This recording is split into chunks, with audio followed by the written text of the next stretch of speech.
Hi, this is another Write Once, Read Many. And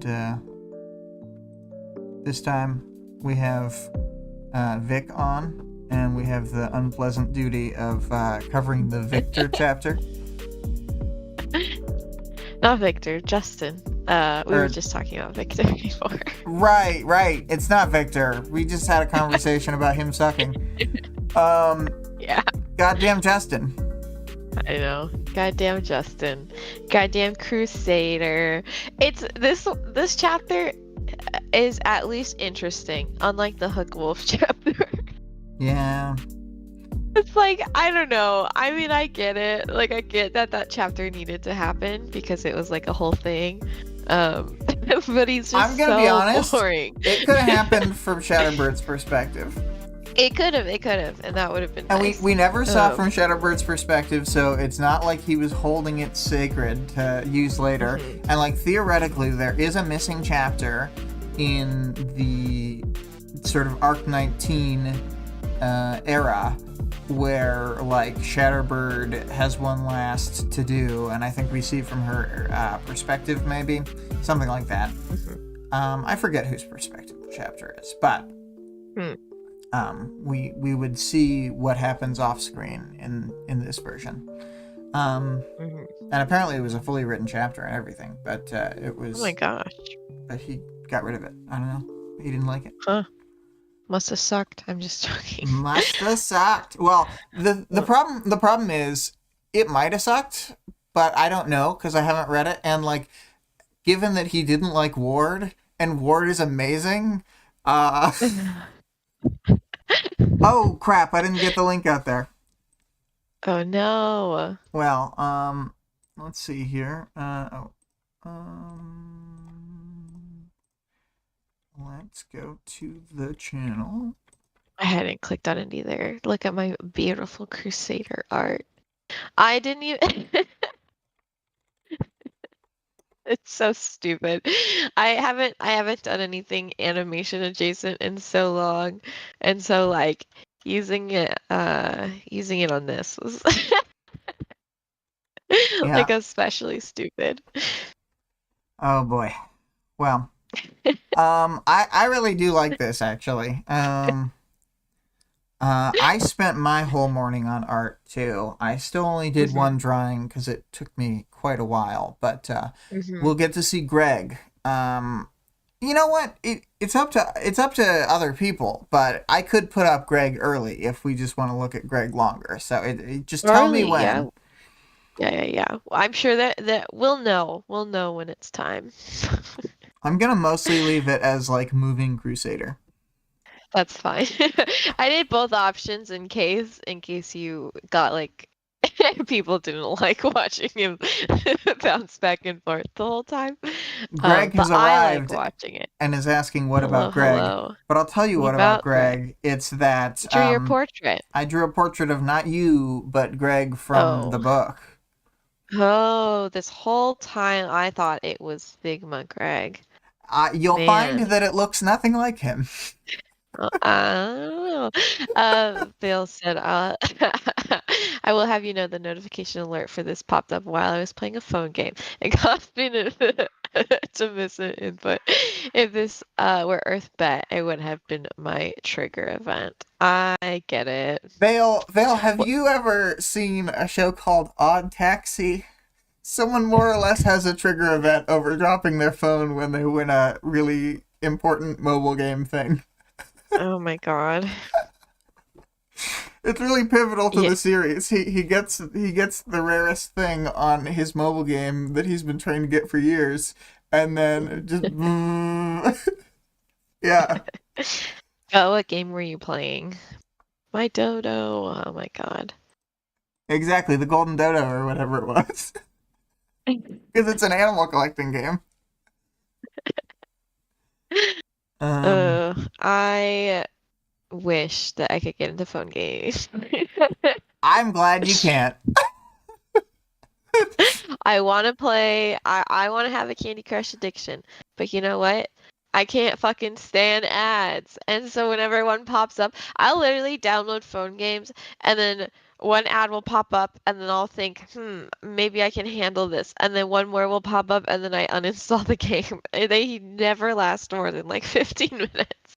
In Slice like and dice. in like Interesting. 2016 or maybe it was like 2015 or 16, I played this mobile game that was just like the most basic thing. It was like one of those idle games where you're clicking a thing and you're building Hmm. up the things for the things. And I was pretty into it, and I got really far up, but then I just and there was ads. You would basically just double your income for like several hours if you watched like a 30-second ad, and I was just like, Hmm. okay, I can do that with the phone Well, like yeah, volume that was turned back off. in the day when ads were more of a choice rather than like you're gonna watch the ad.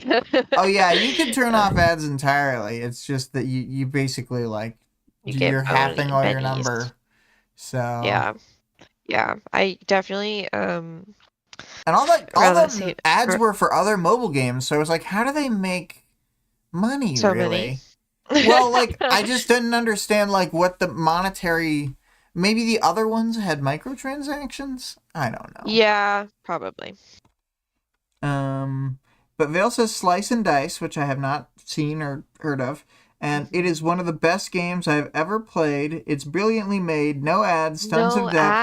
I ads. use to play a match 3 style gotcha probably for 4 years or so, collecting all the characters and getting really good at it.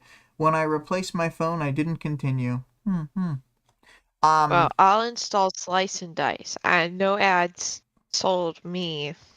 yeah, I mean that's a big thing. Like I used to I had like a really crappy Sudoku app, but it was the like only one that didn't have ads, so I would just use the worst one. Yeah. Oh, this one, this looks more complicated. This looks very League adjacent, actually, Oh my god. from the pictures that I'm looking at. Oh my Like, god. I'll think about it. Maybe, maybe not. Vic will think Slice and about getting dice. addicted to video games. Yeah. Um, this stream brought to you by Slice and Dice. Slice and Dice is just surprisingly interesting. 2 plus 4 times 5 welcome. There's an incredibly funny 90-minute presentation video titled 1500 Slot Machines Walk into a Bar about two guys who accidentally make lots of money off poor quality slot machine app shovelware. Oh my god. Hmm.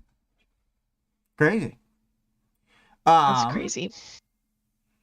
Well, I'm gonna say with the audience participation question. It's 18. How would you help Theo get powers? Hmm. And this Love is to a hear your guys' question brought to ideas. you by Vic, who Huh. I hope has some ideas based on the bringing up the Um, question. I don't. That's why I want to hear everyone else's That's why you ideas got to pull because the audience because you need to I figure were out what you're gonna I'm do. I'm crowdsourcing. I need a couple more options before we do anything, Yeah, before I start the razor torture. start putting rats on him. Yeah. Oh God. Ugh. I don't know why like rats being involved in torture like specifically skeeves me out. Um Let's see. Vale said Flappy Bird the movie. One way to get him powers, force him to watch phone ads until he triggers. 2 plus 4 times Oh, 5 says like they made an automatic pipeline. Sorry, automated pipeline to publish 1,500 terrible slot machine apps and the click-through rate on them.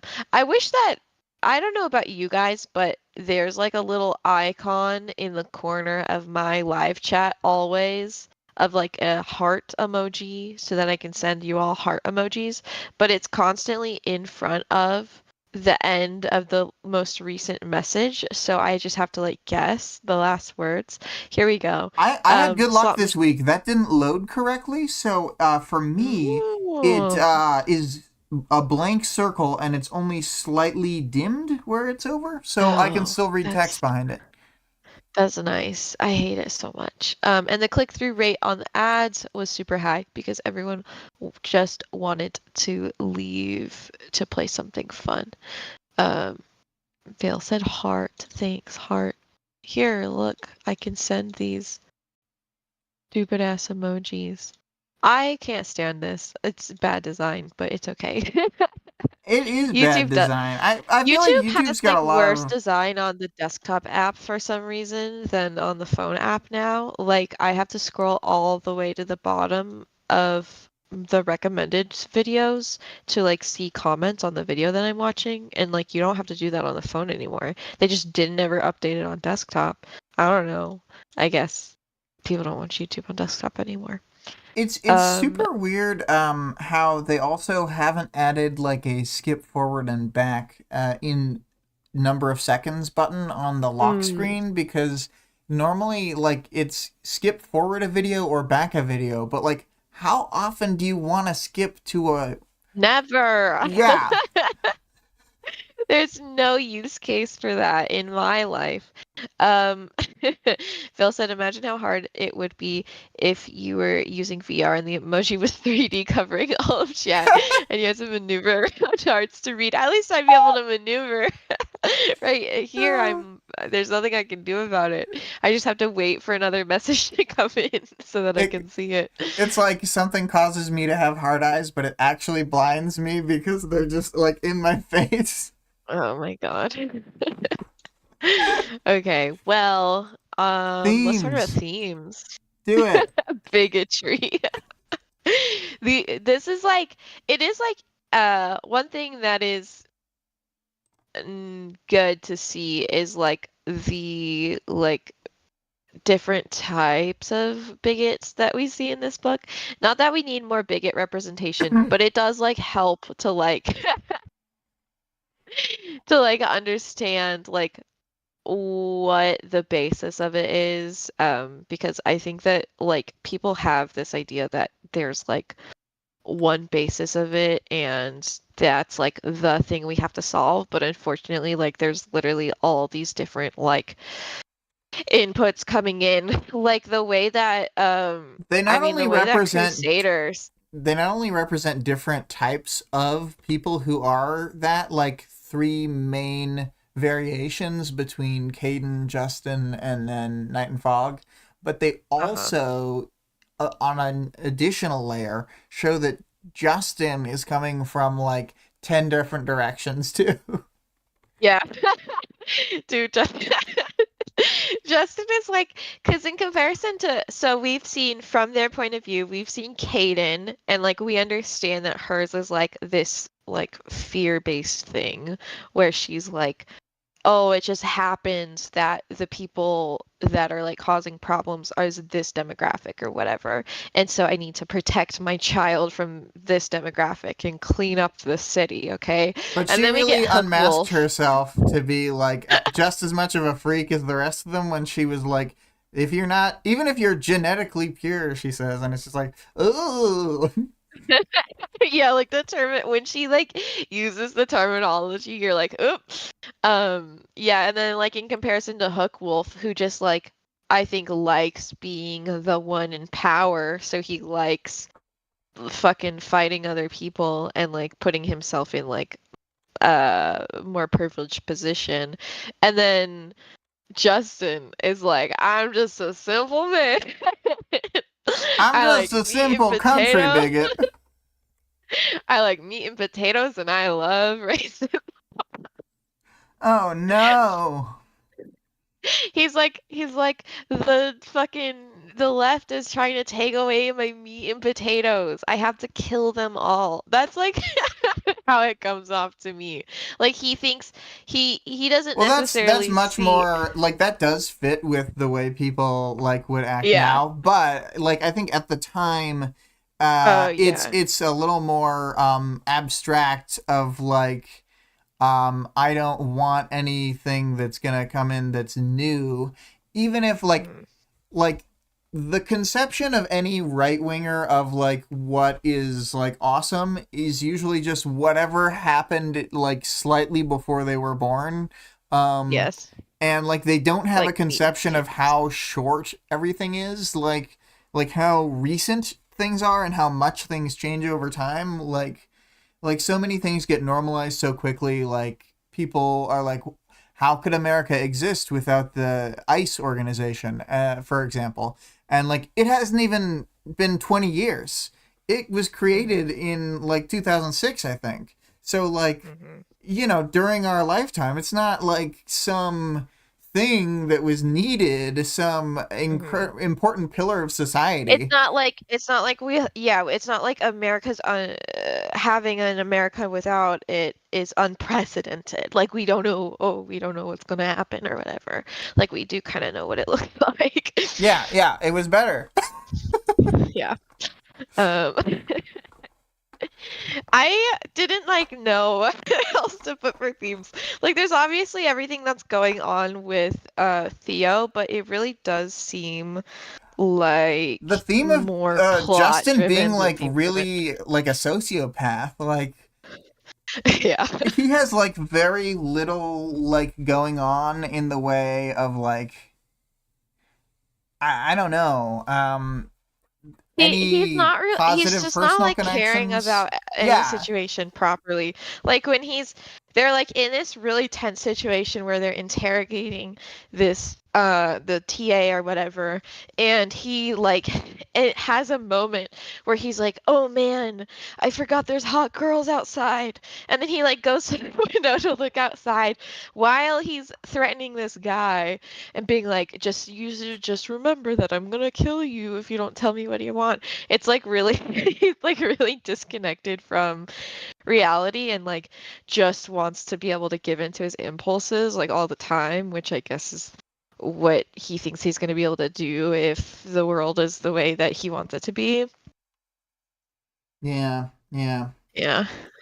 Phil had said the idea that one of the gang named a black girl in Arc 2 Impurity refers to the gang as civilized, says all I need to hear about the mindset. The same kind of mentality works in any setting, including politics. Everyone thinks their group is civilized and refuses to look at the maiming. Yeah, for sure. Um yeah. I don't know much more theme, but we can just jump into the chapter. Yeah, all right. So we start out with Justin and his besties, Dorothy and Geoff, which Geoffrey is one of my favorite like meme names. Like I think it's funny to name people that spelled like that. So it's always annoying that there's so many bad Geoffs.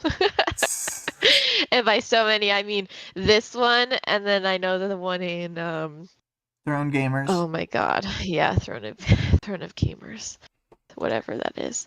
Um, so they're all together at the breakfast table discussing forms of torture that they can implement on Caden's kiddo Theo, including burning, quote unquote, razors and sensory deprivation. Like the fact that they're like naming types of torture and then they're like, what about the one called razor? Yeah, yeah. Like that's not anything. So Dorothy announces that breakfast is ready I and think they were she's gonna do that thing where they like paper cut him with a razor between all of his fingers and then between all of oh his toes. no.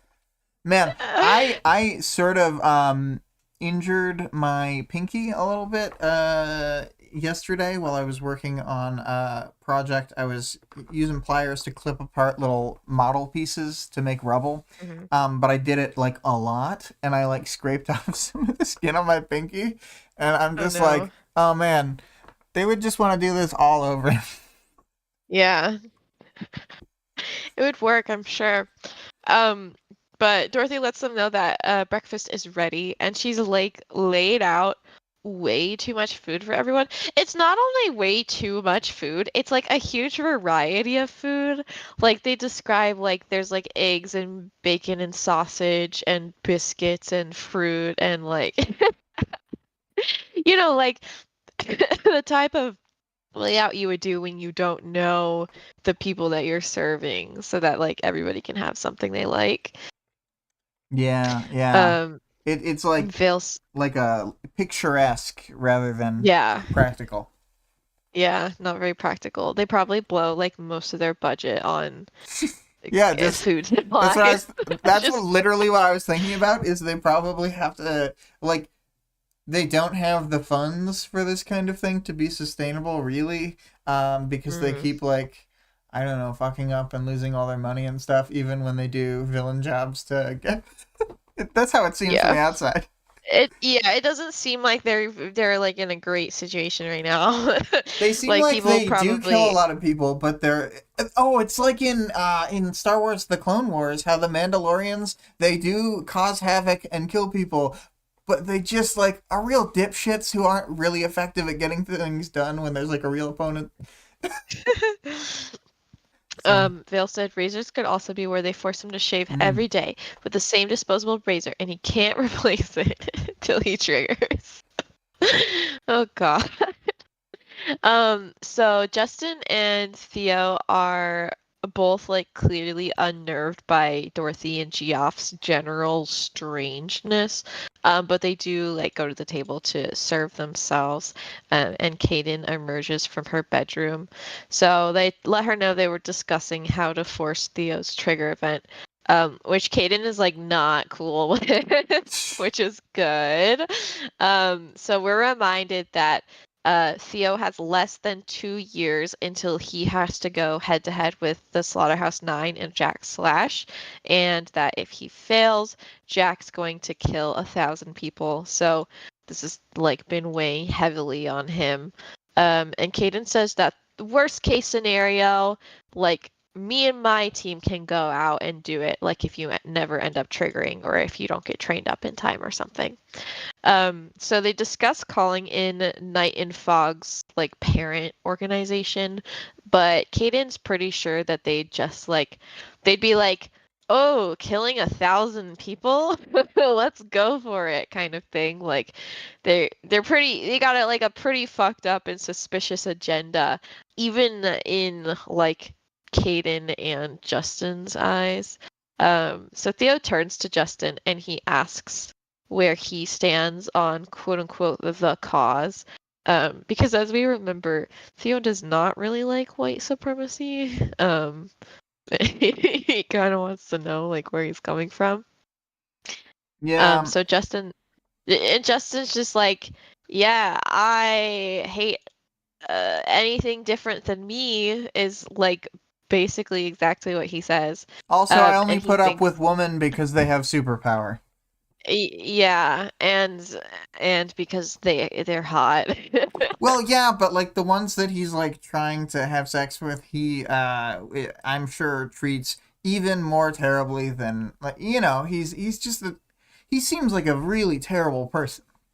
Yeah, he's just awful. Um, He's like, I gotta trick these young women. They don't know that I'm coming for them yet. All right, I mean, um, Despite that, Justin thinks that Kaiser was kind of like too big picture, and he's more focused on like his immediate surroundings because he's like really selfish. I don't know, his like bigotry is just based in selfishness in like a much closer to the surface way than everybody else's has been so far. He's like, I just don't like when I'm affected by things, it kind of. kind of I don't guy. know if I'm not sure if it says something about him directly, but his power is to like put up shields around himself, and while he can slough them off and use them elsewhere, he like can just hold like a telekinetic shield to Mhm, separate himself from other people. I don't know if mhm. that's like a supposed to be like an imagery thing, but maybe. Yeah, maybe. Um, Greg said, turns out Nazis are terrible. Who knew? Kaden tells Theo and Justin to just practice their sparring as she gets ready, and Justin starts using his power and puts his duplications all around himself and around the room. And we have a cut scene. We're at Harvard. Oh my gosh. Well, We love higher education it's here. just funny that you said cutscene because I'm like, I guess it's a cutscene. It's a Um, cut. It's a cut, whatever.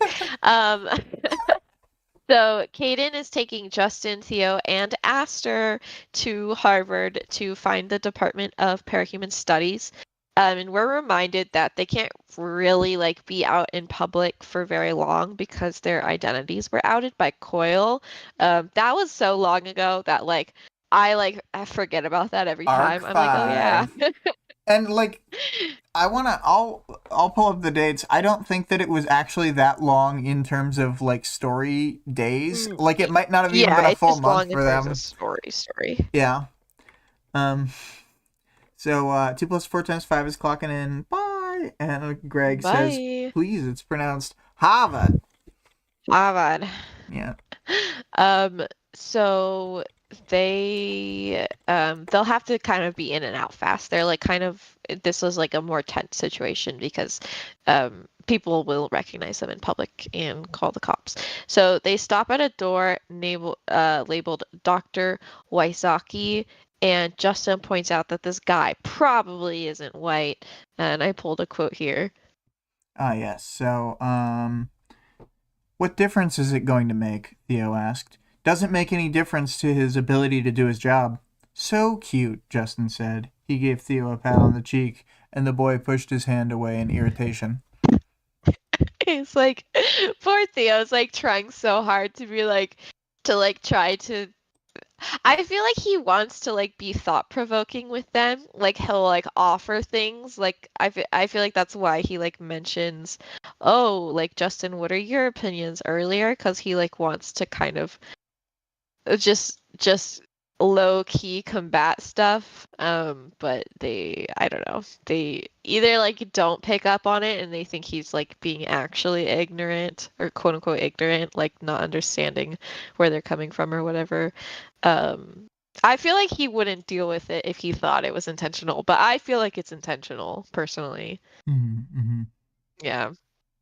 So there's only a TA in the office. The doctor man isn't there.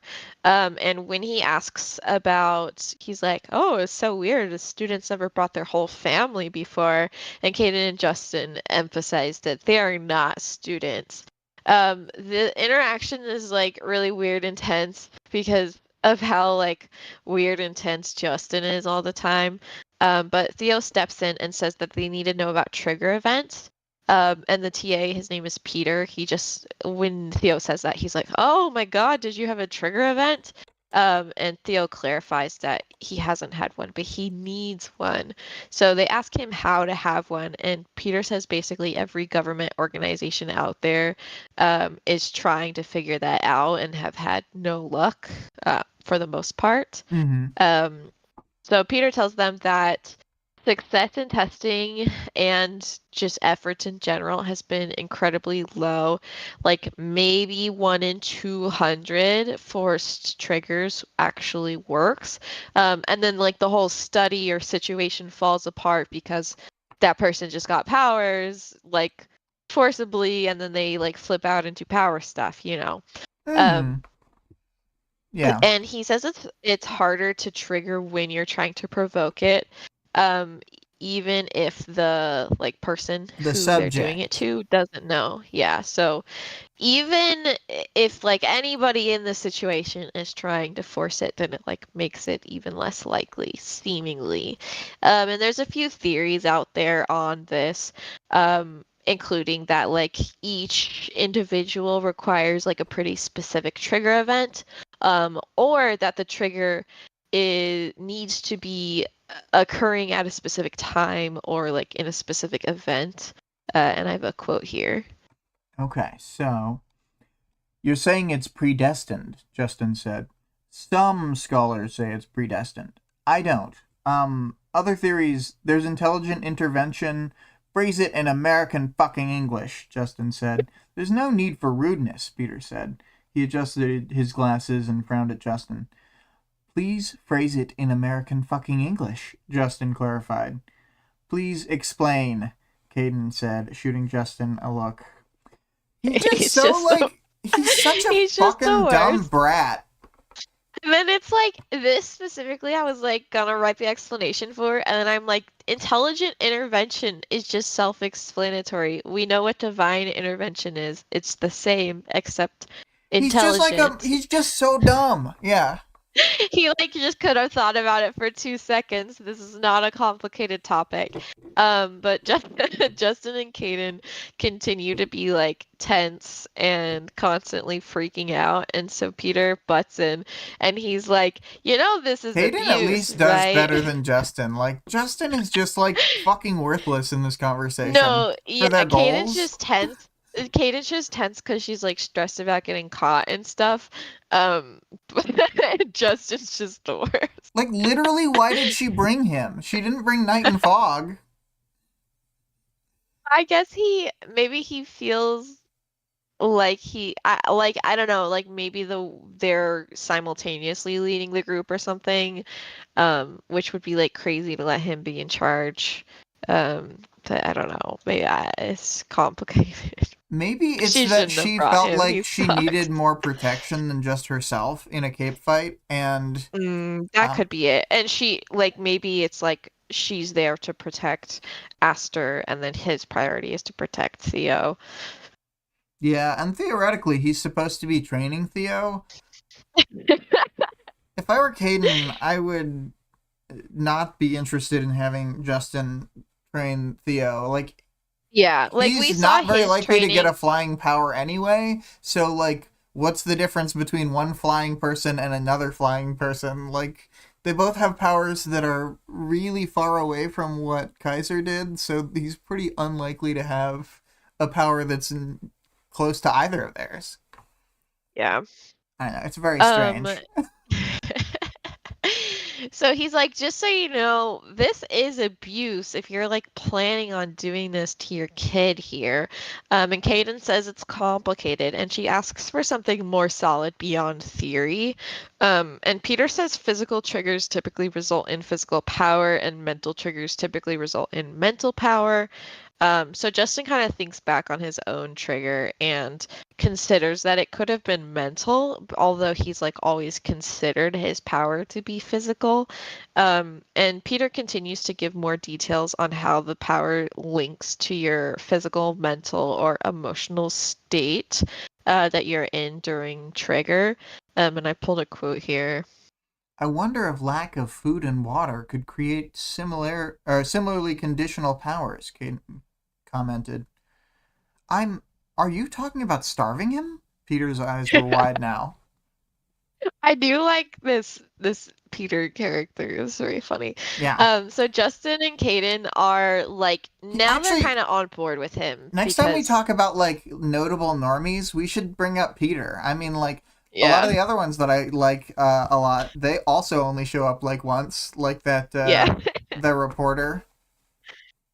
But yeah, for sure. anyway, Um, so yeah, after he says this, they're like more like, oh, this guy like does kind of know what he's talking about because I guess Caden had like never really considered why she like how her powers like correlate with her trigger event or whatever, but it makes sense to them. So Peter's like, if you want to actually know this stuff, you should just take a class. Like, what are you doing here? And Caden distracts him by telling him that Theo is the son of a parahuman. So Peter excitedly asks who, but is obviously more alarmed to hear that it's Kaiser, and he starts kind of putting the pieces together um, of who he's talking to. So he recognizes Purity and Crusader from the news. by the And way, he's even. I figured it out. It was May 6th when they were outed, and it is Mhm. June 20th.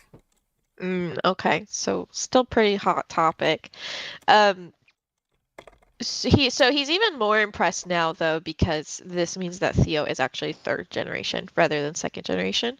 And the only thing that they've really seen is that each generation down seems to trigger at a younger age. And Peter says maybe Theo just doesn't have powers. Um, Vale said he is playing the role of uncle because Purity asked. Purity thinks he's a very civilized gentleman after all.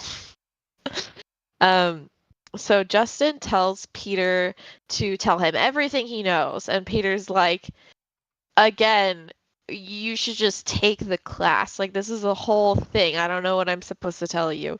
And he gives some details on second triggers, which the research comes with its own issues because it seems that some of the participants can't even have second trigger events because they already had one in quick succession to their first and just hadn't known about it. I wonder if we've So ever met a character like that. very interesting. But Justin and Caden do not find this interesting, and they're like, we need something else. This isn't really helpful with Theo specifically. And so Peter inquires about Kaiser and Allfather's trigger events, which unfortunately they know nothing about. It is crazy that Caden knows nothing about it. Like, I understand why, but like, I know that this she is a seemingly never even thought of semi-rewrite. it. It's like a semi-retcon from Ward, but it's like it doesn't really. Nothing in this book contradicts it. And it even goes to support like why Taylor was like, I don't know about trigger events. But Mhm. it's like they have this idea in their society that's been planted there on purpose that like you can also gain powers just by being like really awesome or having Mhm. like the best day of your life. So like the antonym of a current trigger event, like a real one. So like people actually believe like, oh yeah, I can just gain it through a positive trigger event, or somebody might have. So they might think like, if they look up to Kaiser, they might be like, oh, he's just the greatest or whatever. Yeah, yeah. So she just never thought about it before, even though she was like, in love with him and had a kid with him and Had his stuff. baby and just didn't think about it. Just never thought to ask about the basis of his whole deal. But that's okay, because, So they don't know anything about it, but Peter supplies that with the powers that Allfather and Kaiser have, the trigger would most likely have been purely mental, based on what he thinks, kind of his personal theories. So Justin looks out the window because he I gotta remembers say, that weapon hot generation girls or exist. whatever, or like pushing steel out of other steel or whatever, I would Mhm. have thought that that was a physical power if the book wasn't telling me it's a mental power. Like, Yeah, yeah, probably me too. But I don't know. like I kind of get what they're saying, but like it just the more you go down the rabbit hole of like most of the stuff they say, it's like the fewer and fewer things seem like they could be like physical triggers or whatever. So it's almost a weird distinction. Yeah, I feel like they don't, the research, like academia doesn't really understand that even when it's a physical thing, there's like still this mental basis for it. Yeah. It seems like they're Maybe kind we're of like supposed to like catch on missing to that that. as readers and like question that. So yes, I feel fine being like that's info seems sus to me because Yeah. if that one if generating metal and all these things and like even Purity's power is like is that the only Purities is like physical the trigger? most physical Like that's thing, the one but of the like only ones I can think of, but it's also like the desperation of starving to death. there's like a very similar situation that oh my gosh, that I always forget his name. The cape that I'm like literally on his interlude right Oh, now in Dauntless. Ward. Dauntless, yeah. Dauntless. Dauntless was in a very similar situation where he got trapped in a car, and like that one I guess I would also consider like a physical trigger, but there's also so much like mental aspect to it It seems still. like the mental Um pressure he was under was like pretty extreme. yeah. And he's like the only cape I can think of where despite everything you could almost say like, oh, this was like a greatest moments trigger event rather than like everybody else's, which is worst moments. Yeah, worst moments of all time. Yeah, yeah. Um So, Justin like remembers that hot girls exist, and so he goes to look out the window to Such a try to fucking find moron.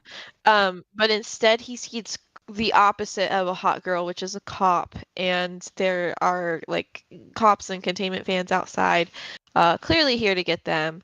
Greg says Kaiser's power is mental because it's all about his iron will. All right. Um, Kaden asks Justin to stall them as she asks a couple more questions, and I have a quote here. All right, so it was as simple as stepping forward while staying in the same place. A ghostly phantom appeared, followed by another and another. One headed for the elevator shaft, while the other headed for the stairwell. He directed the remainder to sink through the floor. As featured in the art today. Yes, as importantly shown here, the ghosts, they don't stop from appearing. As demonstrated. I don't know if you've been watching, but I have been very distractingly like switching it back and forth at different times. I have seen you switching it back and forth, yeah. So Peter is like not down for this situation anymore. He's like, well, if the cops are here, maybe I should lay off. Both on, but also the fact that it's like they're asking way too many things. Like they just need to go to school. Go to school, idiot. But Crusader threatens to kill him if they leave here unsatisfied. So Peter starts freaking out, but then mentions isolation. There's a trend that people who trigger don't have a good support system. And I pulled this quote here. I wrote a paper a while back about how masters tend to have loneliness as part of their trigger events, and how maybe that was why masters tend to be villains, because you need support and social pressure to be more of a good guy. My professor then, the guy who I work for now, Dr. Wysocki, he tore me to pieces. Too many other parahumans have it as part of their history. Isolation. It wasn't enough to suggest a correlation. He said you could call it a common theme for nearly all trigger events out there. Very funny. He's like, oh god, there was the one time I got roasted on my paper. So this is exactly what Justin wanted to hear. Perfect timing. So the crew starts to flee, and Justin's like, here, Theo, I'll carry you. But Theo is a smart cookie, and he's like, oh man, you're gonna abandon me. Yeah. So Theo throws himself back, and Justin's projection pins him down, as featured in the art here. And I have a quote. Oop. I accidentally previewed Greg for a split second. The quote is, Justin! Crusader! Theo managed a strangled scream, but Justin was already in the doorway, not even pausing or hesitating at his words. It won't work if you try to make it happen! Justin left Theo behind. It's very sad. He's very desperate. So Justin and Kaden meet on the rooftop, and she asks, where the fuck is Theo? And he tells her not to go back down for him, and she's like, I owe him because he saved Aster and me from Jack. And Justin says that Theo was never gonna help the cause, and Kaden like basically rolls her eyes, like she's like, as she's got like the base. I don't know. I feel like she doesn't want to be a white supremacist. But she hasn't had the time or energy to focus on that recently. So he tells Kaden that the problem is that Theo always has somebody to turn to in crisis, which is her. And Kaden tells him to stop the authorities before they get to Theo, and he says he won't. And Kaden flares up, but she ends up not blasting Justin. And I have a quote here. The quote should be, and we were all worse off for it. But it says, Justin sighed. He'll be hurt. He'll be pissed. He'll be alone. They'll quiz him on us, get every detail they can, and if I know him at all, it'll tear him up, because he might not like us, but we're the closest thing he's got to family. Pathetic. Dun, dun, dun. Sad. And that's the chapter. So Theo has been abandoned by his shitty ass family. And we'll see how he does in 1 year and 11 months when he has to go head to head with Jack in Slaughterhouse 9. Yeah. And you know what? You don't want to start too early, because if you're a parahuman for very long, you'll be dead. Yeah, true. It's actually better this way. It'll be best if he triggers like right away. Like maybe like a week before Yeah, Jack gets him. just barely gets a new power. Yeah, because he'll be so crazy and he won't be dead. And he won't be dead. Hmm. Although I will say, uh, we do see that like if Taylor had fought somebody a week in, she's terrible with her power at that point. You know, Yeah. so it's probably better to have as much time under I your don't belt know. as I think if possible. But Theo had it's just like bit your off odds of somebody's. getting murderized just keep going up every time you're in a. That's true. And I don't know if like his identity is public. Like I don't know. It seems like he's like known to be Kaiser's kid. Like his yeah, like his uh what's it called? His businessman identity. Like people know that he's Kaiser's kid and then Kaiser got outed obviously. Yeah, So like people kind of know who he is yeah. generally. As much as Dragon knows who everybody is, I guess. Do you have any other final chapter thoughts? This was a pretty like as enjoyable as it could be probably for the situation. It's It's we still get some pretty really miserable, good. and like the reading in the basic audiobook I think is really flat, even though it's like the first time. I think the reader is Genesis, and it's like the first time that he reads a chapter. Mhm. But then like later he's pretty good. Maybe it's not Genesis. I haven't looked. Hmm. Maybe I I should did not look. listen to it this week, so I don't recall exactly. I listened to it on a different group because I had already been listening to Arc 18 on the other group. So Okay. let's see. Um, Mhm. yeah, I do think that like I don't know, like I said, it's like um he does a good job like representing like Justin's weird selfish ass mindset and like how that correlates with his bigotry. Um and we get like lots of exposition this chapter, but it's in kind of a fun way because it's like all hypothetical. And Mhm. not necessarily true. It's just like it's like just all of the basic like academic theories Yeah, it's like that what the people people have in the about setting think, which I think is yeah. pretty interesting, even when it's not true. Like because it Yeah. informs how characters have been thinking through their actions. Yeah, exactly.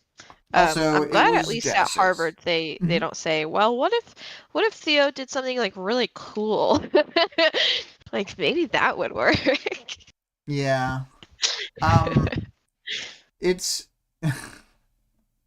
I do think it was just sort of backfilled as like sort of an explanation for some stuff, but it does fill in the world quite well with like how some characters react to learning about trigger events and stuff.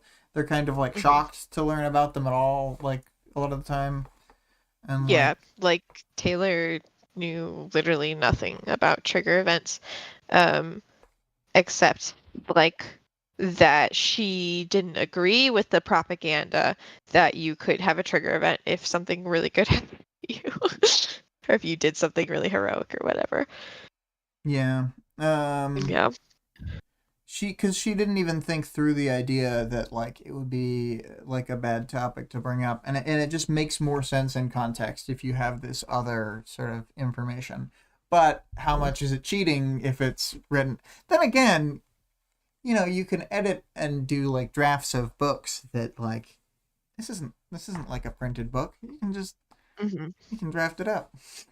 Hmm. We can change things still. Yeah. My fan Maybe fiction is the someday. same book except I just add like 3 lines. My fan fiction's exactly the same, except that nobody says good girl unless they're evil. Yeah, only an Um, evil character would say good girl. I literally think that I I don't know. I I saw somebody. Is I don't Rachel remember talking having. to a dog able to say good girl? Is that okay? Oh my God. She's allowed to. They're allowed to say good girl to the dogs. Do not say good girls to actual girls or women, because I think that I think fucking the Defiant says it to Dragon. Dragon, and it's It's like so this is bad. a full ass It's insult. so bad. So they should say, I'll say bad girl? How odd. You know what? I think bad girl is better than good girl. Dear Lord. At least it's like, I don't know, at least it's more fun. Um, And let's it's not like a Scarlet thing. We're not getting. It's not good for anybody. let's take a look at Greg while we talk about Oh characters. yes, let us view Greg. I Mhm. think I did pretty good, but it took Yeah, a long time. yeah, And I didn't get his eyes quite to how I wanted them, but I realized that part of that is that I was trying to incorporate in the glasses magnification. Like you can see his hair in the glasses, even though, like, you know what I'm saying? Like you can see the side of yeah. his face being shrinked in his Yes, yes, glasses I thing. can see what you mean. Yeah. I do love drawing portraits with glasses, because really anything I feel like I did wrong, I throw those glasses on there and it's like no one will know. It defines the face. There was an imperfection in the paper, which is that dot that's really obvious on the right side of his hair. I was just like, I don't care. I'm still drawing on this Oh, paper. yeah. Yeah, So the hair turned out cool. I I like the tried texture to and stuff. I tried to like leave a light spot on his like pupils of his eyes to be like the glimmer of the light, and I think I did Hmm. okay at that. I know Yeah, it looks it's a good. little subtle, but Um, if as long if nobody remembers, Greg was featured in Arc 1, Chapter 1. He was getting bullied by the girls along with Taylor. I think it's And he was arc like, 2 because it's when she comes back to school. Remember? "Oh, yeah, you're right. It's after she does the project." I almost felt And then they weird like, because I was like, for arc 1, like before Greg, shouldn't I draw these other characters? And I was like, they're too Mhm. important. I need to get better at drawing first. I need to draw losers like Greg. Well, I drew Yeah, Madison, but he I'm has like, saving Sophia and Emma for slightly later, so I have more experience. yeah, I think Madison asks Greg, she's like, "Hey Greg, can I see those papers?" And he's like, "Sure." And then they like don't give it back. And then he's like, "Oh my God, Taylor, I'm so sorry." And then he's like stressed and unhappy the whole rest of the the chapter. And yeah, she says that Yeah. he keeps apologizing and going back over and begging for it back again. It's just Oh like my God. so And she's like, pathetic. "Please stop. Like it's making it worse." Yeah, let me pull up hopefully it won't show us some. Okay, good. It was just a rainbow background. Um but this was There he is. there he is, and in this he's got that space opera shirt that I mean, it's just the word space opera changed into German in like a Yeah. very sloppy fashion, and then I made it the font from, well, I'm not sure what you used, but I requested the font from Legend of the Galactic Heroes, so Mm-hmm. yes, Yeah, it's it's very glorious. good. I was very happy with that shirt you made. Thank you. Yeah, Yeah. He's wearing that in your picture too. You just can't see it. yeah, exactly. Oh, Yeah. I should draw Sparky next. Ooh, I love Sparky. He's just a sleepy boy. Yeah, yeah. Stoner kid. All right, let's talk about Dorothy and Geoff. These are Night and Fog in their civilian disguises. They don't really have like they don't have personalities, so their Dorothy and Geoff personas are more of disguises than their like cape personas. Um, Yeah, I'm not really and sure, like, if they're like, because we know they're cauldron capes, and we mhm, suspect they were like either brainwashed after the fact or somehow damaged by the trigger event, although they seem to aligned with each other in their idiosyncratic nature, it seems more like they were brainwashed by a cape, maybe. Um, Mm-hmm. because they're very like odd, and they like I can't really figure out. Like I've heard explanations of how their power is tied to their personality or their like racism or whatever, and they kind Mm-hmm. of fit, but like No, but I don't they really are. see any like definite connection. Like there are people where I'm like, "Oh yeah, it clearly Roman's power is to put like rage into other people so that they feel how he feels all the time, but he's so used to it Mm-hmm. that he can overcome it and then rock their face." But like Mm-hmm. these powers, I'm like, why do they have this? Like there's a lot of No, characters I where think we don't know them they're well just enough. cauldron capes. Yeah. Because I mean, they imply that too, because they're like, oh, we could go to their, like, God, what is it called? Is it a real organization? Because I wasn't, like, not sure if I should, like, stay, like, I I don't know. So, I don't know. some I things don't I don't know. even. Yeah, I'm not sure. Um, it's called, let's see, where did I put it? the like the Jessel Oh, shaft or the something. Gesellschaft. Gesellschaft, so probably German or whatever. Put on And your VPNs before you search for the. yeah. So they came from them. And to me they were probably like brainwashed child soldiers, and then they give them like cauldron powers or whatever. And I think specifically the cauldron powers are more like freaky and deadly, like this powers that they have. Like that's somewhat intentional because they're like Thea won't want the powers that they have to offer, basically. Um, And I think it's and one of the biggest like. So Cauldron does a lot of stuff that is like bad in different ways, and I think that this is one of the biggest signs that like they're willing to prop up an organization that's like explicitly an exterminationist white supremacist organization. It's like, yeah. ooh, oh my god. Yeah, like even Justin is like, I don't really know about that because I don't know. I think he just like I don't think he's like really down to like do like mass genocide. He just more wants like his little pocket to be his little pocket kind of thing. He just kind of says like, I don't like that big picture stuff. Yeah. Um, but Dorothy and Geoff, and Tattletale alluded to this when we were fighting the Night and Fog the first time, where she's like trying to upset them, but they are clearly like past that point. Like they're not gonna be upset by being told that they're empty inside and that their like relationship is a farce and stuff. Because they don't have they are like absolutely empty inside. There's Yeah, like that's the it's thing is, all yeah, programming. she does try to pick away at them for a minute, but I'm not sure that she could do anything because they're like, Yeah. yeah, it's just like Yeah, you she said. wouldn't have been able to do anything. Like they're way too far gone. It's all programming. They talk about like she always makes breakfast every morning and they say the exact same things like verbatim to each other. And she makes too much food because it's like more picturesque. And he looks at the newspaper. He can read, but instead of reading the newspaper, he just looks at the newspaper. Yeah, He just they're like broken times it toys. out. Yeah, so I don't know. They're really freaky. But they basically are just like Greg says they're like big very side overlap with characters Rain's because they uncle. are just props. Like in reality. So, Greg said big overlap with Rain's uncle. God. And I think he's right. I mean, it's a good point. I Yeah. didn't think of that. Yeah. So, Very Justiny.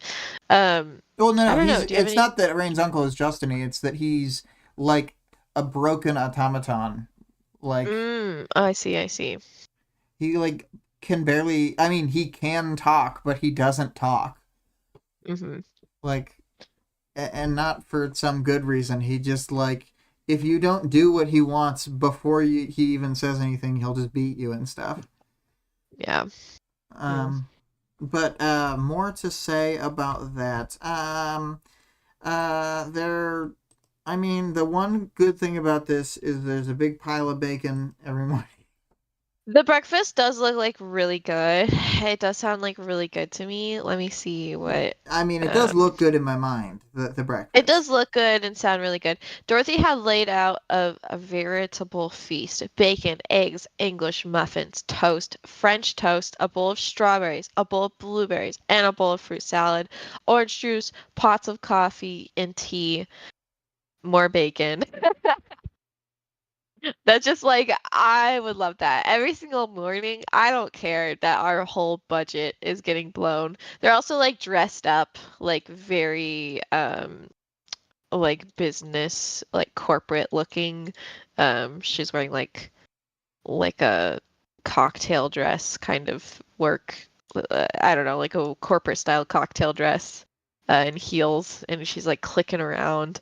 I think that she can only walk in heels because she wears heels in her civilian disguise, and she wears heels in her when she's dressed up as Knight, which is just awful.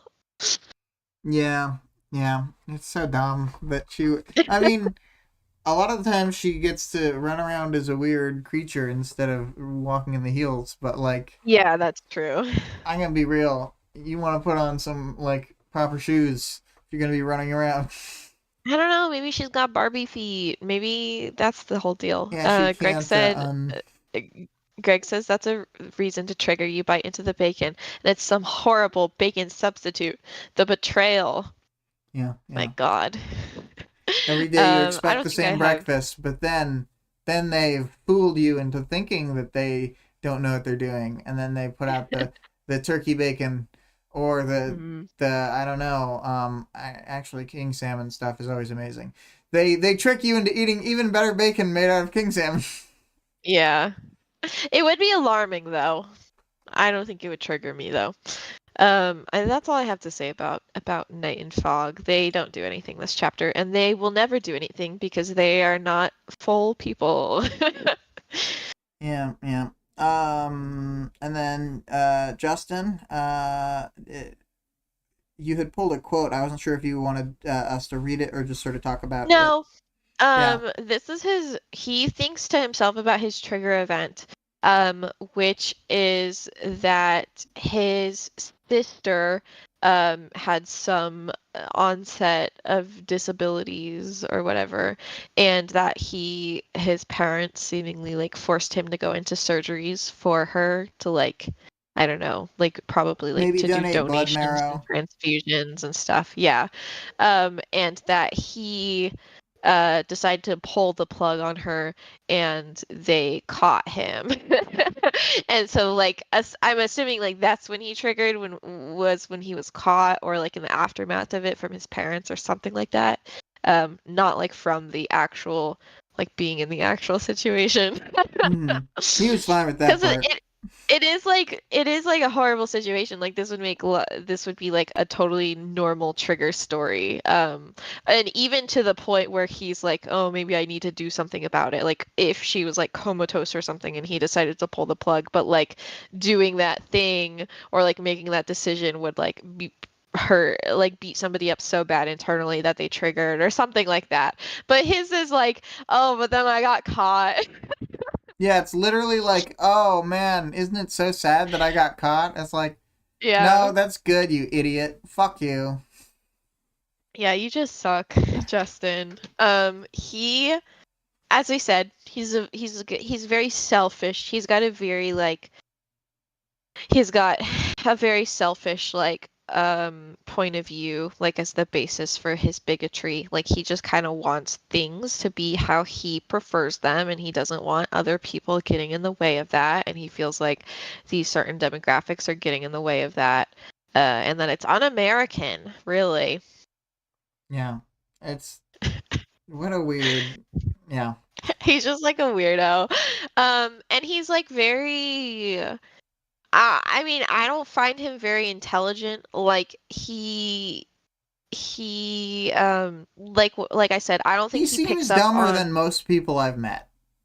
Yeah, and it doesn't seem like he picks up on Theo. Like he does notice that Theo is smart, but I don't think he like notices everything that Theo is doing. Like I do think that Theo like tries to quietly challenge their beliefs, and like Kaden noticed it when he did it in her chapter, but he doesn't seem to notice. He's just like, haha, you're so dumb and cute or whatever.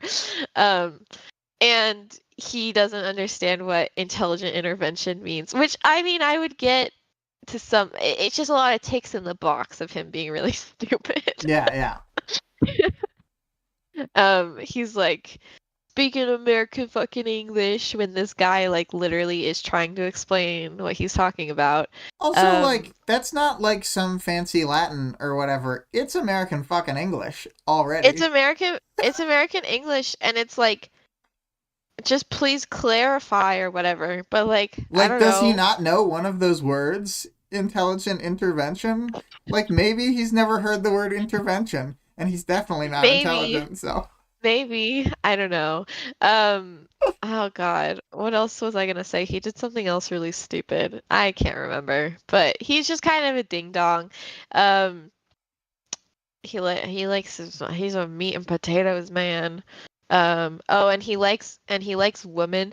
It's like weird because there's a part where he like Kaden glares at him and he like mentions that it's not because she was jealous about what he was saying, and it's like clearly not. Like they're not together, they're not dating, right? But like maybe just has this idea that like she would be jealous because she's woman and he's man. And he like thinks really highly of himself. I, I think that's gotta be it. Like, the first time I listened to it, I did think to myself, like, wait, is that implying they're together? Like, Yeah, I thought like maybe they were dating, but there's no way. Like she's not interested in him. part of why I'm like, why did she bring him is because for real, she seems to have his like number fully up. She does understand like he's a huge piece of shit. She just Yeah. like lets it lie or whatever. Oh, yeah, that's the other thing I was gonna say is that his form of training is like not helpful at this time. Like Theo's like, "Oh, like it's not fair if you use your power during a fight." And he's like, "Oh, Slaughterhouse 9 isn't gonna play fair." But he doesn't even like Theo doesn't even have like the like basic hand-to-hand combat skills. He can't even like wrestle yet. He doesn't have any muscle built up yet. Like he's like barely started like losing any of his Yeah, he's weight. literally just Um, wasting Theo's time. He's such a fucking yeah. moron. Yeah, it's been like a month and we're like starting with like like fights that he can't do anything in. It's like when you play I don't know, like if you play a video game against somebody who like knows how to play it and they like don't give you like the breathing room to like figure out what you need to do. They just like keep killing you over and over again and you're Yeah, like, how am I supposed to learn under these conditions? yeah, yeah. I mean, for sure. Yeah. It's like it's just not helpful. Like I can see doing something like this maybe 1 in 10 times when he's a little bit further along, like putting him because I mean Taylor would be totally down for a training situation where she's like totally disadvantaged because I don't know, it would push her like techniques and thought processes a lot further. But Theo is Yeah, not but to when that you point think yet. about like her versus Brian at the very start, like she's asking questions and he's telling her like how to change up what she's doing and stuff.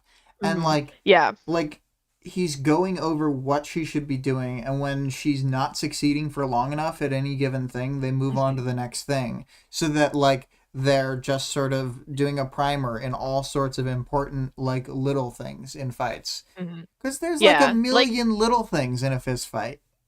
yeah, and Justin notes that Theo's stance is wrong, but he doesn't tell Theo that his stance is wrong. He's just seemingly going to attack him Hee hee hee, I'm and be gonna like beat him up. "Oh, see, he should have known that his stance was wrong and that's why I won the fight or whatever." Like, I don't know. Yeah, he just sucks. And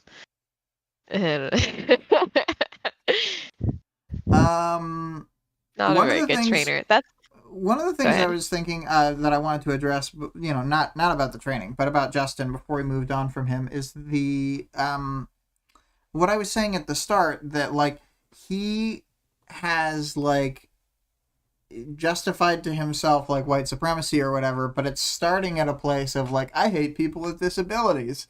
Like there are so Mhm. many entry points, and then he's like, I like our guys, even though we had a freak who was like didn't wear a shirt and was like an albino from his powers or whatever, which like I guess that makes him whiter. But like he's saying about like the Slaughterhouse 9, like I don't abide freaks like that, and like he's rolling around with like total freaks, Night and Fog, just like That's true. what is different between Night and Fog and like some of the typical like members of the Slaughterhouse 9? Like It's they it's because fit into the Bonesaw is too mold. woke for him. He's like Oh my Bonesaw god. Bonesaw's like too new age. She can't stand it. Yeah. Yeah.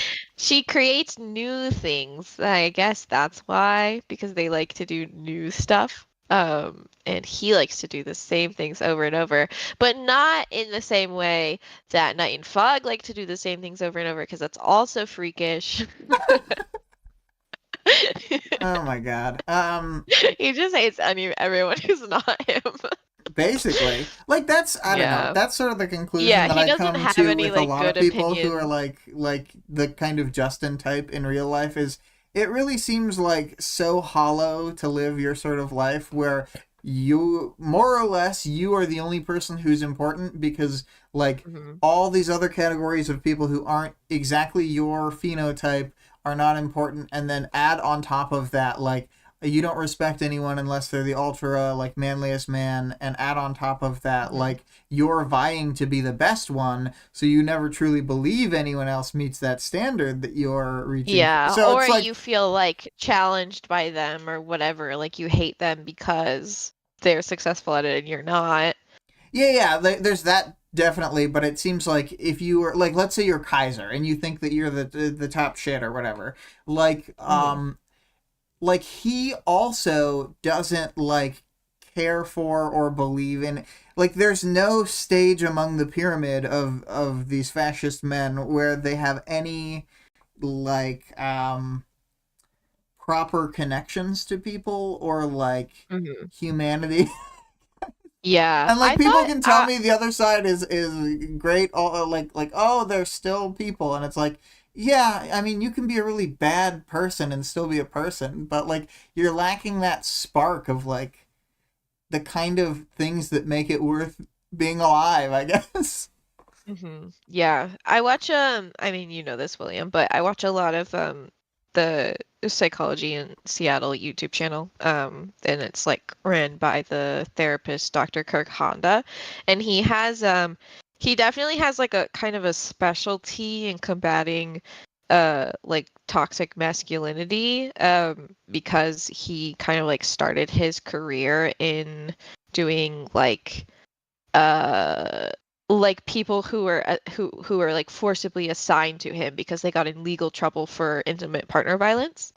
And he says that a huge percentage of the men that he talks to that like have that that are like integrated in the patriarchy, they don't often even challenge him when he like offers this alternative, because they're like so fucking relieved because they're so like unhappy in their lives as it is. And it's like I feel like Justin's like a great representation of that. Like he's so Yeah, unhappy. he's Like such a there's miserable he piece of doesn't shit, even though he he like doesn't causes like all this other anybody. harm to all these He people. can't have Yeah, he can't have positive relationships because he can't have positive relationships with men because they are challengers to him, or because they're not masculine enough, or because having those relationships is whatever, like you're not supposed to do that as a man. And he can't have like positive relationships with women because he doesn't respect them, and he doesn't like think of them as people. Like he's just there's no way for him to be happy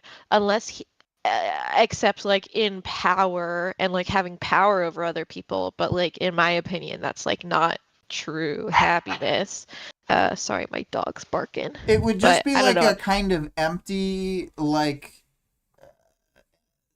existence where he, despite having power over people, would probably just do bad things to people and, like, sate his, like, why am I still unhappy kind of, Yeah. like, Yeah, he just like give into all of his like basic impulses and think that that is making him happy, but it's not like actually like bringing contentment or anything. yeah, he'd be like, we've all seen those characters who are just more and more like, as time passes because, they're like further and further off the emotional rails and there's nothing to Mhm. sort of bring them back to um, a kind of healthy normality or whatever. Yeah. Yeah. So Let's talk about Kaden. Kaden, she is also a huge piece of shit, but she knows how to shut up for 5 seconds, unlike Justin, who can't shut his She knows fucking how to mouth. she knows how to say please explain instead of speak fucking American. It's just like I don't know, she knows how to like function as a human being. Well, it's like I'm glad you ordered them like this. Like I wouldn't have thought to order the characters in this like this on the character list, but it really is like a gradation where you're starting with Night and Fog, you're moving to Justin, then to Caden, then to Theo, and I'm gonna add Mhm. Peter on the end of here, Oh because yeah, the that wokest of all. means that like it's a gradient from worst to best. Justin definitely Yeah. is slightly better than Night and Fog, but that's like one of Yeah. those like I don't know, like But having to that's eat a because they're cup of not shit is people and worse he than like having to eat a small piece. I don't you know what I mean? Yeah, I get what you mean. I don't know though, because Night and Fog can make a banging breakfast. Like, I don't I feel like she should just be like they should just I think they have a be higher like body count though. Like homemakers. they've murdered more people. Yeah. So like, that's worse. Greg said better than Night and Fog is damned with faint praise. Yeah. And again, like Caden is better than Justin, and she's smarter than him, Yes. but she's I still a do think fucking that asshole. she's objectively better than Justin. Because I don't know, like even the way I don't know. I feel like she could turn things around. We talked about this during the Caden chapter. I think that she could turn things around and be a good person. um and it seems like she would like if for whatever reason she like after she got outed was stuck with a different group of people who were just normal people, I feel like she would give up on the white supremacy shit because So she just like doesn't care that much. so this is one of those things where like you got to factor in. I like characters like Killua, who's killed like hundreds and hundreds of people or whatever. Who knows how Hmm. many? Like some uncountable number, but he's still great, and I think he's still redeemable. But the difference between him and Caden, who has probably killed far fewer people, is that Hmm. her murders, at least the ones we see on screen, They were were targeted. definitely racially motivated, which They instantly were makes racially her motivated. like I'm not going to put a number to the multiplier, but some heavy multiplier worse. And that's Yeah. why it's fine in my brain that like, yeah, Killua was an assassin. He killed all these people. That was bad or whatever. But he's awesome and Hmm. he's my friend. We're friends with Killua. Hmm. Uh, Yeah. but like Kaden, Yeah. she's not my friend. Motive I don't like her. no. Yeah, motivation is definitely a big factor when it comes to murders, Because like in she's my an adult and opinion. everything, and Killua was Yeah, raised she's to be like an an assassin adult. and stuff, and She's got like there's a the circumstances family, all like a matter, but baby. Like yeah. she could have just stopped, but instead she was like, I have a baby I need to take care of. And to take care of them, I'm gonna go do racially motivated crime. Yeah. Like that is what she thinks during her chapter. She's like, I'm doing this for you, Aster. Yeah. The Ugh. poor Aster has that. I didn't put Aster in the character list because she doesn't do a single thing this Aster chapter. doesn't But exist as a character. She's a prop. she is there. She's just his baby. Um, But Kaden, yeah, she's not hanging out with a good crowd right now. I And love she that it's knows showing that. like a third and very believable flavor of this type of Hmm. like white supremacist. Oh yeah, definitely. And it's like very even like when you like take it completely out of like powers and stuff, it's very mom centric. Like this is like a thing that happens to parents. I think that But it's very trad wife statistically, gone wrong coded. yeah, yeah, I think statistically people once they become parents are more likely to are likely to become more conservative. And you can definitely see that with Caden because I don't know, Well, from what I can see, think about this. She worked for Kaiser for 10 years, and then when yeah. she had Aster, she stopped working for Kaiser. Hmm. So she wasn't becoming more like right wing or whatever. She had already been so far that she was like openly with this group that she somehow for 10 years convinced herself was not a white supremacist group. Maybe it was only 9 years, but similar. So sad. Oh, yeah, she's really pathetic. Greg says, at least part of what we see with Killua becoming a better, more empathetic character, Kate in her arc is getting draw something back into a Drawn toxic back in. culture. Yeah. Okay, I'm sorry, there's a heart in the way. For Yeah. future, Greg has explained how we'll be able to remove that on the thing. Oh my gosh, that's so exciting. I'll be So able to read. yeah, yeah. Um, By the way, yeah, Vale, if, Kaden, if you're listening and you're like, should I watch Hunter x Hunter because they're talking about Killua? This time the answer is yes. Definitely watch Hunter x Hunter. Do not read Homestuck. read Homestuck. Read Homestuck first and then watch Hunter x Hunter. No. And it's kind of like a sequel, prequel, sequel situation. Definitely. Homestuck, got it. Um, Kaden doesn't want Theo tortured. This is notable. Kaden's the only one in this group who doesn't think they should torture Theo. Yeah, yeah. Um, and she also, I don't know, it is nice that she like seems to care about him a lot more now than she did in her interlude. But unfortunately, things don't turn out at the end because she does let him be abandoned. She's got some kind of follower brain going on. Who knows what's wrong with her? She's got uh spaghetti brain. Yeah, she got spaghetti brain. When a waffle brain tell her that she should do something bad, she'll be like, "No, I don't want to." And then they'll be like, "But you need to." And she's like, "Okay."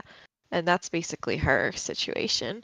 Because she does the Mm-hmm. same thing here with Theo. She's like, "No, we can't abandon Theo. He's such a good person, and I owe him, and he's part of the family." And Justin's like, "But we gotta." And she's like, "Okay." Yeah. Yeah. Oh my god. Um. I don't think I have anything else to say about Yeah. Kaden. We've talked about her. We talked about her quite a bit during her chapter, and not a lot has changed since then. Yeah. Yeah. Theo though, what do you have to say on Theo? Theo. I love Theo personally.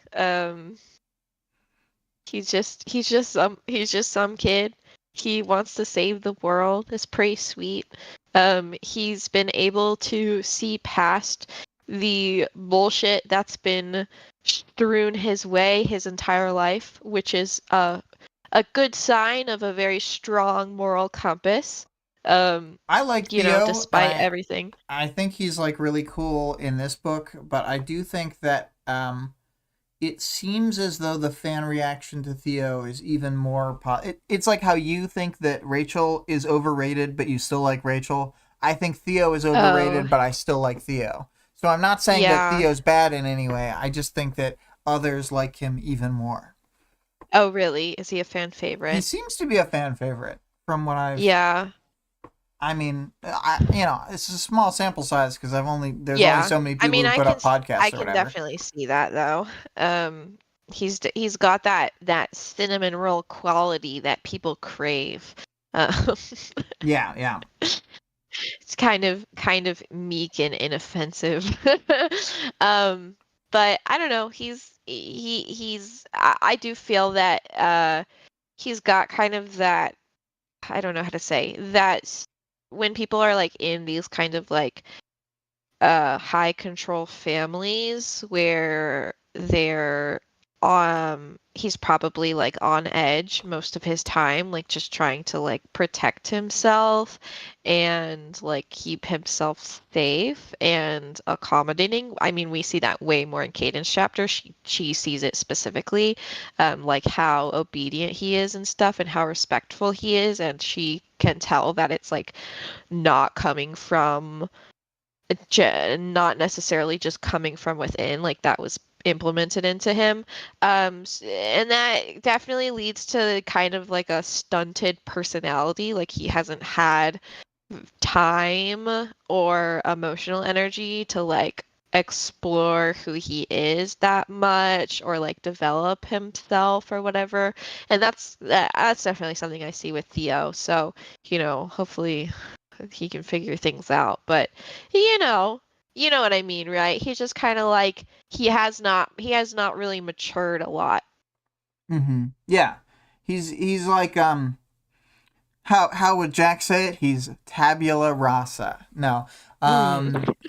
He's because I was gonna say he's blank slate ish because like he does he does have a personality and he does stand up for things, but he's not like it seemed like he doesn't have a normal enough social upbringing to just be Hmm. in a social situation uh and not have like a little weirdness. You know what I mean?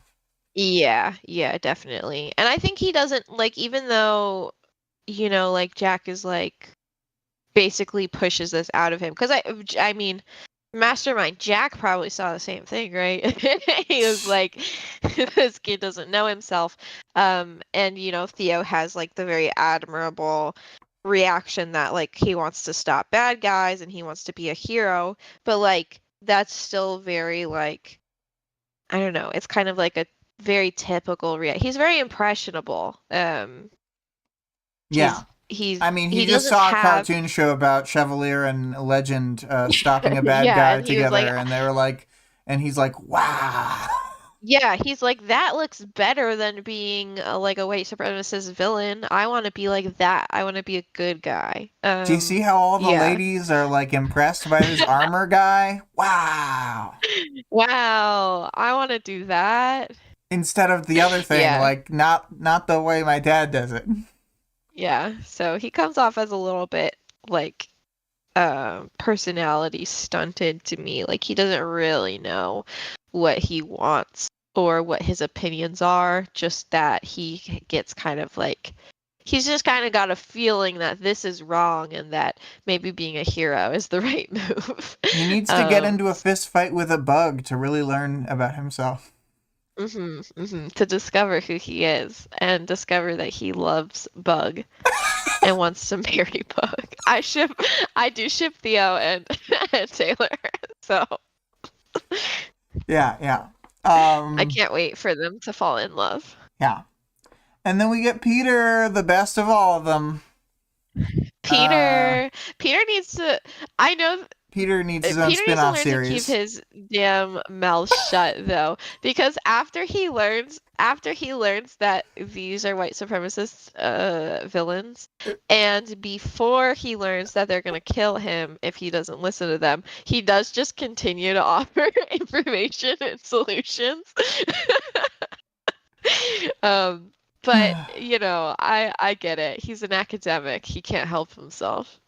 You know what I imagine that in my the fanfic universe that I would force you to write, that a different villain would come in civilian clothes and he'd be like, "Oh my God, you're Professor Haywire," or "Oh my God, it's the Traveler." Oh my God. Yeah. I love Peter. Oh, Vale said, I have to do what Vic asks because I used to say good girl before I learned better. This Oh will make up for it. no! Vale, I hope that you're joking. Don't say this to, I hope you're talking about some kind of context where it makes sense to say that. Vic is gonna love my get Theo to trigger idea. I'm very excited for that.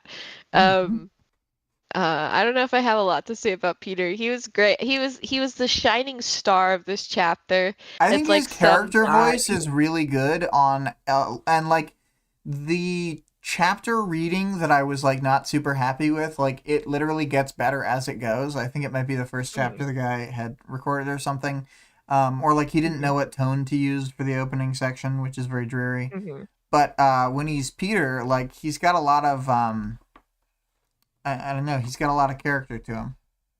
Yeah, It's like, yeah. oh, man, it's good. And it's just nice to see like, those like little characterizations that Wildbow loves to throw in. It just makes the like world feel like more real and fleshed out. And like reminds us that the non-capes are still like full people and characters in the world. Vale said, I was joking. Yes, I was in, it was in context kind of a bit ago. A little, maybe. Okay, as long, I don't know. I feel like you're pulling back. At least the ambiguity has been added so we can pretend it was a joke. We'll pretend that it was a joke and that you've never said it before in your life. It's, you can say it to dogs. That's pretty much it. You can say it to animals. Don't say it to human people. You can say it to a boat or a car, probably. Oh yeah, yeah, But like yeah. my Like give it car, like a big like smack kind of thing. Like I think my like that. car is Yeah. more like a. My first car was like an old man. I feel like I mostly Mhm. have old man cars. This car seems like it's a middle aged man who is becoming decrepit. Yeah, I agree with that. I was gonna say I don't know if your car is a girl. Yeah, It's just kind of not my like a car. little like a little tiny old man. Yeah, like he has a cane probably already. Yeah. He's not that old Yeah, yet. for He'll be sure. old soon. He has glasses, like little tiny wireframe circle glasses too. Yeah, he's got His those. he calls them his readers. Well, it's weird because he has tiny wire frames, but the lenses are thick as fuck. So you just see like his pupil like full size in the tiny frames. Yeah.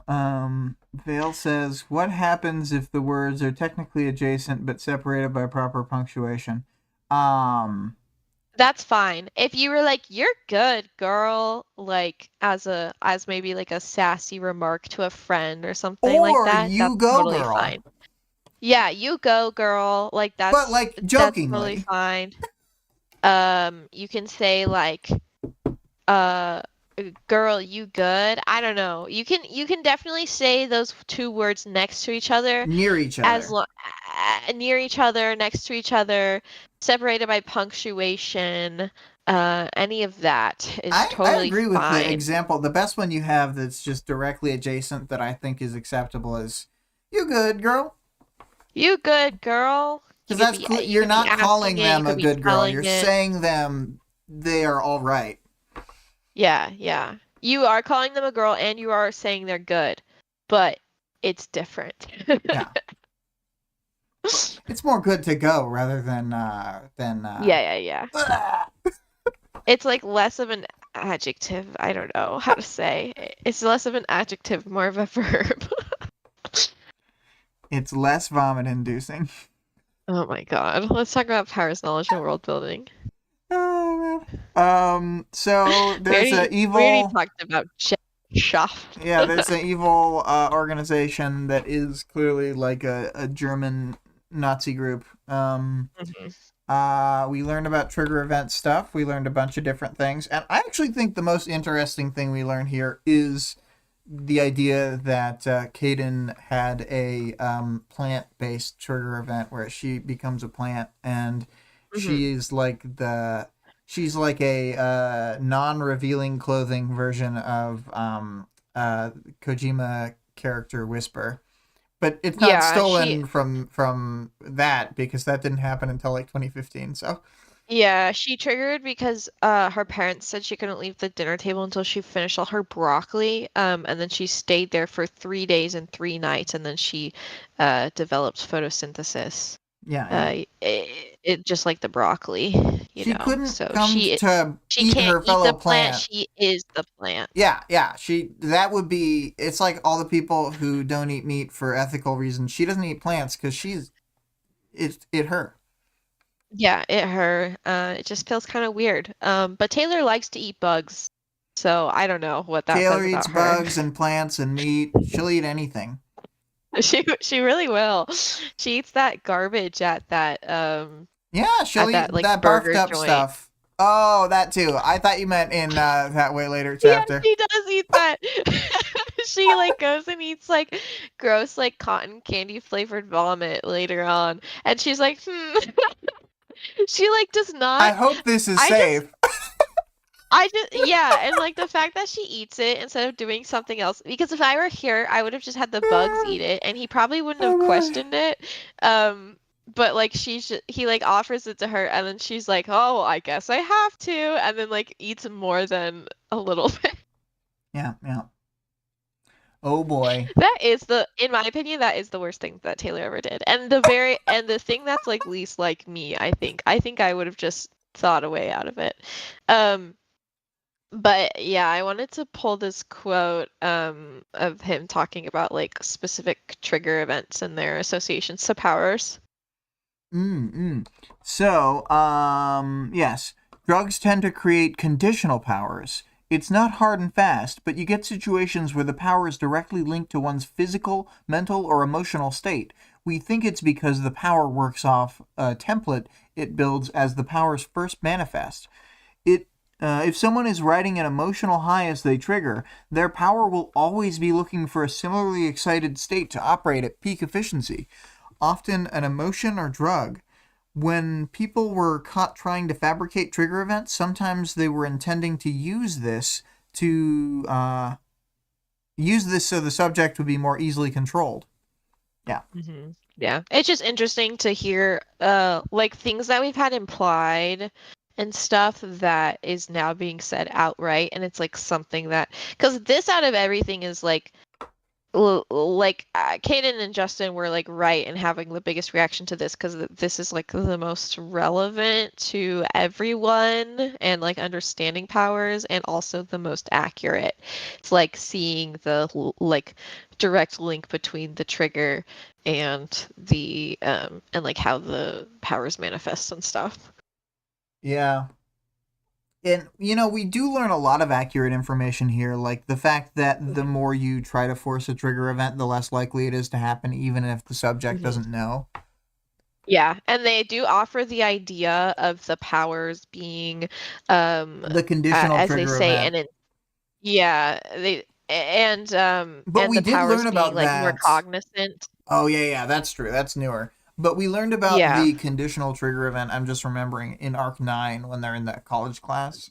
Uh, Yes, yes. so, And they um, also give some info when they talk about the second trigger information is important because we do see characters that had two trigger events back to back, and they have no idea that they're second triggers. Um, and it seems like there's like some people out there like similar to Fault Line who have been like trying to give themselves second triggers, and that a lot of the time like meditation and stuff helps, like seemingly like kind of aligning yourself more with the powers and that kind of stuff. Um, and we know that second and triggers can be like a big deal because while Brian's second trigger like really saves their ass and he has like a conditionally better power, although I would Mhm. argue that the darkness itself is much less useful because it doesn't hang in the air well. Um Mhm. then he has this sort of new kind of same tier of power kind of thing. But then you see people like Narwhal, and apparently she went from being sort of a normal force field cape to being able to break the Manton limit and like just kill people with her force fields by cutting them Yeah. up. So it's like we've seen already with only like a couple examples. There can be a wide variety of like changes. Yeah. This part was interesting here. He's talking about the second triggers.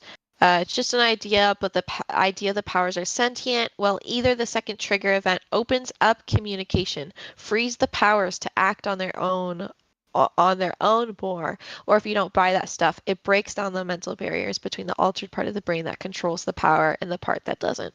I feel like both of these are kind of true, in my Hmm. opinion. Yeah. I think they Porque they no talk las about, dos or whatever. yeah, like when the power, and like that's how kind of I see it. Like when you have your second trigger event, that is the power maturing, and it is like allowing them to like act more on their own to some degree.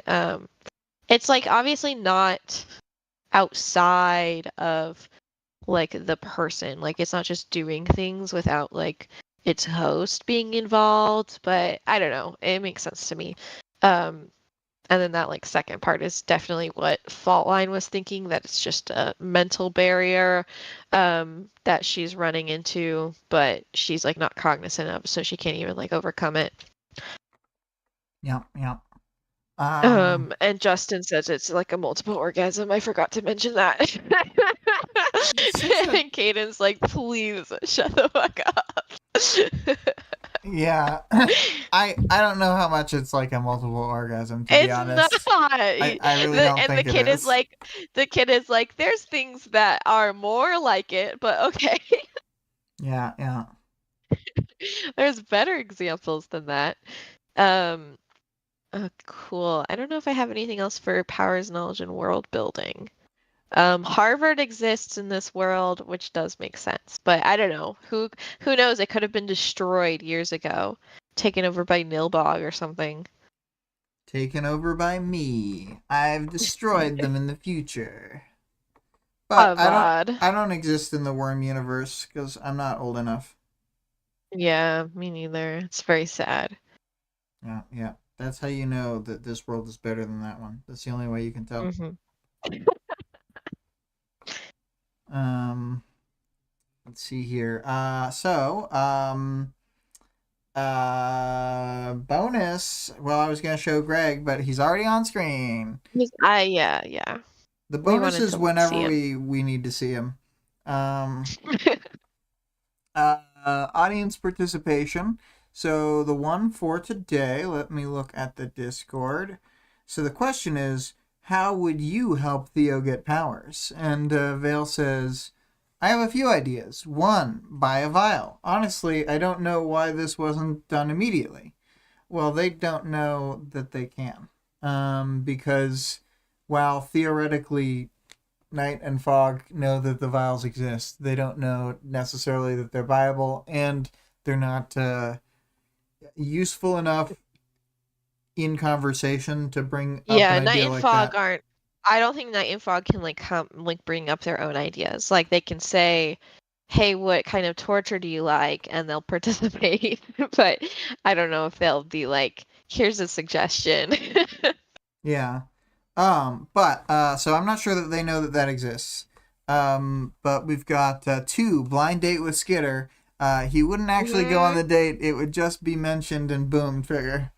Um, I think blind date with Skitter, where she ditches the date, like she leaves through the bathroom window or Yeah, something. You know, some yeah. She's suitably like, "Oh, I need to cliche. use the restroom," and then, or she like gets. She's like, "Oh, I'm getting a phone call," and it clearly isn't getting a phone call, and it just never comes back. Well, no, my phone is set to subsonic drone. Only I can hear Oh it. God, I can imagine instead of that, she could like have a pile of bugs on her and then she like dips under it and crawls away while like keeping the form of the bugs in the chair. And he's like, "Oh, What's happening? what's happening?" Phil said, "No, no, it's just we set you up on a blind date with Skitter," and he triggers from the mention of it. Skitter's that powerful. Okay, okay, fine. No, All right.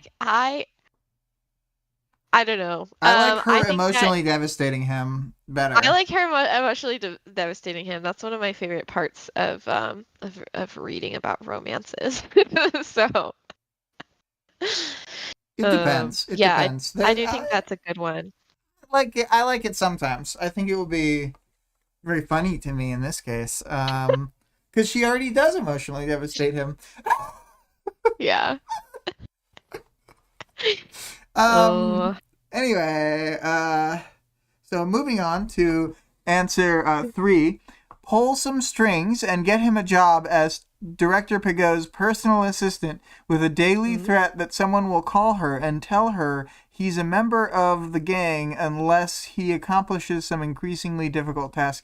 See, I don't think that one would work because she already knows. I bet for sure she already knows Theo's face. Yeah, but she would let him do it anyways. She's like, Mm. she loves having spies in the ranks.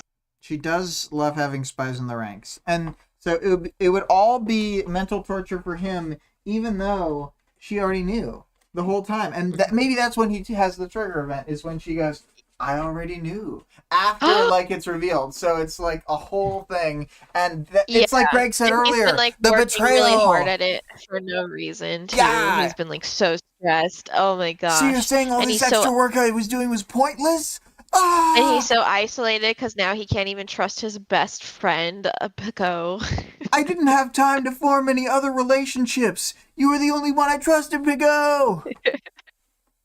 Yeah, no, this is good. Oh, he would get along with Pico because he's such a good listener. Vale said, actually going on the date, second trigger. Makes sense. He needs the extra power. Um, but he doesn't know it. It's all mental pressure. He will become a super-powered admin assistant to work with super-powered project manager Accord. Oh man, and he becomes the Oh, ultimate, and then he can like that would be really because good. he's already really He would restrained do and well with stuff. Accord. So he's like he's got the right kind of vibes where he's buttoned up and Yeah, stuff, and yeah. and then that would lend into his power and stuff too, because he'd have to lean into that direction. And then Mm-hmm. he and Citrine would be rivals, but friendly rivals. Ooh. And then he would take Oh. Kurt's place. He would marry Citrine, even though she's way older and it's a problematic age gap. Yeah, But yeah, you know yeah. she's like a freak like that, you know? Yeah, she's really weird. The like two men that we see her show interest in, it's like, ooh. Yeah. Anyway, I so get it though. that's my I'm alternate questionable. timeline Theo fanfic where Theo joins Accord and marries Yeah. Citrine. Vale said Citrine and Skitter are rivals for Whoa, Theo's heart. that's crazy. It's such a good love Oh, triangle. because they would still come from Boston to try and be. Yeah, so We good. should write this fanfic. Would this be a Theo POV? Yeah, Oh probably. yeah, yeah, it has to be. And it's like this like hot older lady he Or works it could be with, like that and really then like the sloppy girl like versus the perspective girl in a next lot of. door, Skitter. You know that weird perspective that a lot of fan fiction's written in where it's like no one's perspective and it's like, what? Is this supposed to be like an omniscient narrator or what's happening? I And, think it's supposed to be omniscient, but yeah. like So you can sometimes it will go POV suddenly. it's because you when you're reading a fan fiction, you're like, I need to know what everybody's thinking at all times for Yeah. like ultimate hijinks and irony and such. Yeah. Um That person is second person omniscient. So this is a your name fan fiction.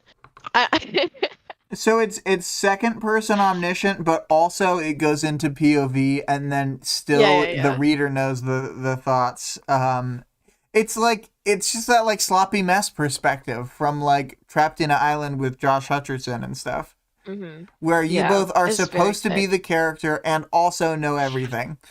Yeah, yeah, it's very good. Oh man. Yeah, I think this is a Your Name fanfic, and it is the Your Name. Is it taking place over Theo, or is the Your Name its own character? Um, I think maybe the Your Name is Citrine, actually. so Citrine is swapping between bodies, for like in the movie Your Name. No. I'm like, what? No, your name is the second person. So when you're reading a second person Oh, fanfic, okay. it's they replace everything with Y/N, which is your name. So you're Ah, like imagining yeah. yourself as Okay. as the Okay. Okay. characters. Sorry, I Yeah, thought yeah, you were yeah. doing like Sorry. I thought you were saying that this would suddenly involve the gimmick from your name, and I was like, impressive, but like, explain. I see I see what you mean. Okay. Um, I also would do a Your Name crossover with Theo Oh, and but that's Skitter where so you. hard. Oh man, Like a AU or whatever. I- Oh my I- gosh, if they're they swapping if they your bodies. named between each other, but then what I was thinking um is that we're already in fan fiction territory, so everything's on the table. Okay. Um, Okay. so it's you are the you're doing the your name trope where you put YN or whatever instead for one of the characters, but it's because you have in this like concoction you're named into the actual position of the cape. So Mhm. so you're living Oh out their man. life. That's what I'm saying. I think we So could it do is a really you. It's fun a fully I think self we could do insert.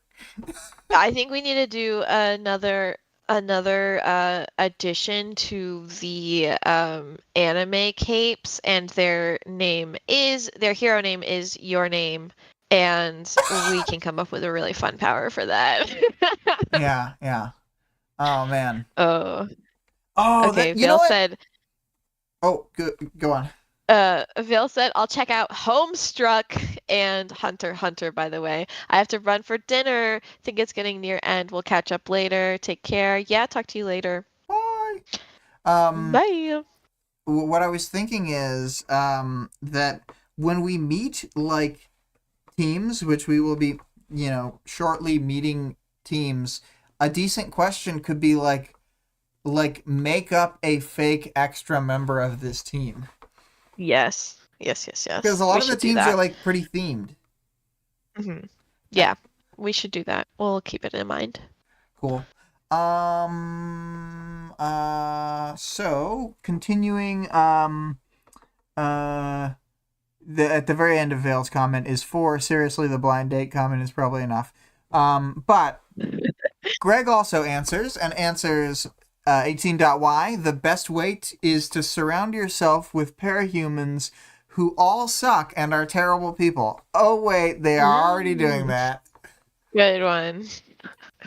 Got him. All right, what's your answer for how you would make Theo trigger? Well, okay, hang on. Um, I'd see what he was afraid of, like heights and stuff, and I'd put him in a lot of potentially dangerous situations that could turn out where he doesn't actually take any damage, just a lot of mental damage. Oh, I was thinking we could just push him like off a cliff. Well, I was thinking And if he's like afraid of heights, see what I'd hold him happens. up off the thing, and I'd be like, Yeah, "I'm yeah, gonna drop you. I'm gonna do it. yeah. I'm about to drop you." Yeah. Hold him by the scruff of his And he'd be neck. like, "You wouldn't drop me," and I'd be like, "You know I would, though." Yeah. I think I'd probably like abandon him, leave him to the wolves, personally. Mm-hmm. It is like the right answer. Like Justin does do the one thing right, even if it's like not good. Even a But broken moron is right twice a day. at least he leaves him to, because he does like the better version of this, because the wolves could have been like other villains, but he like puts the situation that he coincidentally puts him in, like by this was like obviously not intentional. It's just like the circumstance they were in is that he would be taken in by the Yeah, heroes, it's which is more like it much better happened than to any work, alternative. even though, even though it worked, it doesn't really justify the action, really. Yeah, Is I and guess I how don't I'd think frame it. and I don't think he would have set it up as nicely if he had like if he Thought was of it doing at it a from different time. scratch. Yeah. Yeah, he would have been like, let's let you get killed by gang members rather than like let's let you get taken in by the hero teams, because they don't do torture, and they're like kind of fine with recruiting villains and stuff. Yeah. Yeah. It's good for Theo that it happens this way, probably. It's good for Theo. This was the best case scenario on Theo's part. Sorry, parahuman, but you got a parahuman's background. Yeah, it's very sad though. Yeah. All right, I guess we are at the end. So the question here is going to be for the next two chapters, 18.5 and 18.6. Partially inspired because of Vic not liking one of the capes in these chapters, but the question is, what's your least favorite cape names? Mm-hmm. You can just say one name if you want, but and I need several is fine. explanations. Yeah, explanations, and alternatives.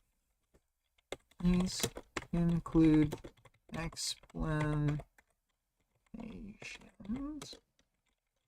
and or.